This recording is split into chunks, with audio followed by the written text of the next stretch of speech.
قرآن دوا ہے، جو قرآن شفا ہے۔ طلاق کتنی بار ہے؟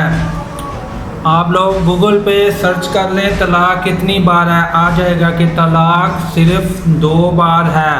اور طلاق کی آیت کب نازل ہوئی، قرآن پاک کی آیت بھی یا کب نازل ہوئی تو اس پہ لکھیں خلا کی آیت حضرت جمیلہ، تو بھی آپ کے پاس سب چیزیں آ جائیں گی۔ اور گوگل آپ سے ایک سوال ہے، اگر گوگل سے پوچھا جائے کہ 7 آسمان کیسے بنائے جا سکتے ہیں تو وہ لاجواب ہو جائے گا، یا وہ آپ کو وہی جواب دے گا جو قرآن پاک میں ہے۔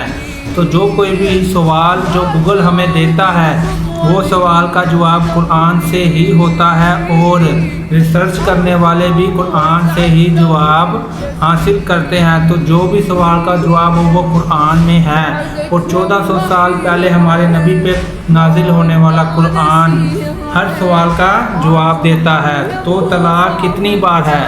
طلاق صرف 2 بار ہے۔ پھر اس کے بعد یا بھلائی کے ساتھ روک لینا ہے یا بھلائی کے ساتھ اچھے طریقے سے چھوڑ دینا ہے، اور تمہارے لیے جائز نہیں کہ تم ان کو چھوڑ دو، اور جو کچھ تم نے ان عورتوں کو دیا ہے اس میں سے کچھ واپس لو، کہ تمہیں جائز ہی نہیں کہ جو کچھ تم نے ان کو دیا ہے ان میں سے کچھ واپس لو۔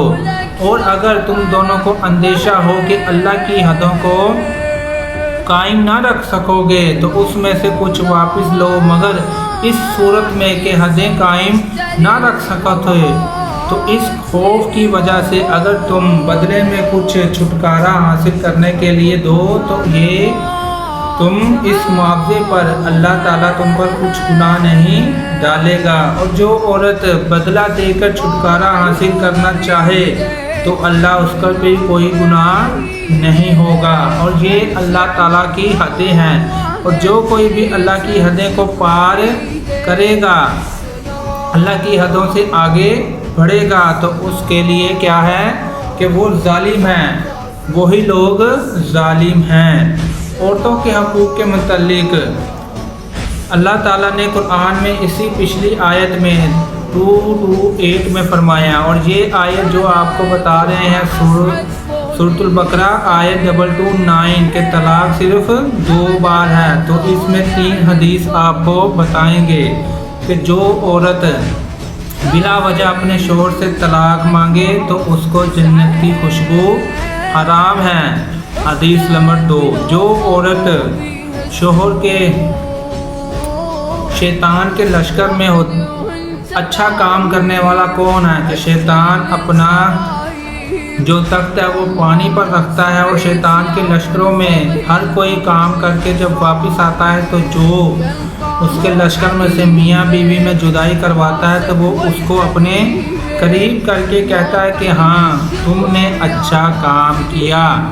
اور بیوی کو شوہر کے ساتھ ناچاکی ہو اور کوئی بھی بیوی کو شوہر کے خلاف بھڑکائے تو اس بارے میں بھی ہمارے نبی نے فرمایا کہ وہ ہم میں سے نہیں۔ تو ایک حدیث اور بھی ہے کہ جو ملاوٹ کرے وہ ہم میں سے نہیں، لیکن الحمدللہ ہم ملاوٹ بھی خوب کرتے ہیں اور بھڑکاتے بھی خوب ہیں کہ ہمارا ہر کام اور ہر فعل اسلام کے خلاف ہوتا ہے، تو اپنے آپ کو بدلنے کی کوشش کریں۔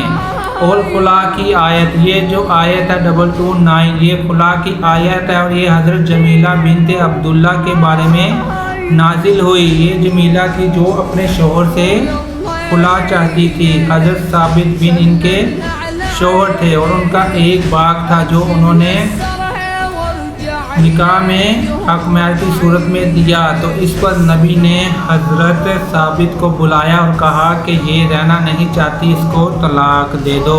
یہ نہیں فرمایا کہ اب نکاح ہو گیا تو خلا نہیں ہو سکتی، خلا ہو سکتی ہے لیکن خلا میں بھی شوہر طلاق دے گا۔ تو حضرت ثابت نے فرمایا کہ مجھے اپنا باغ واپس چاہیے، تو اس پر حضرت جمیلہ راضی ہو گئیں اور انہوں نے حضرت ثابت نے اپنا باغ واپس لے کر انہیں طلاق دے دی، تو اس سے یہ کھلا ہو گئی کہ بیوی نے کھلا مانگی اور شوہر نے طلاق دے دی۔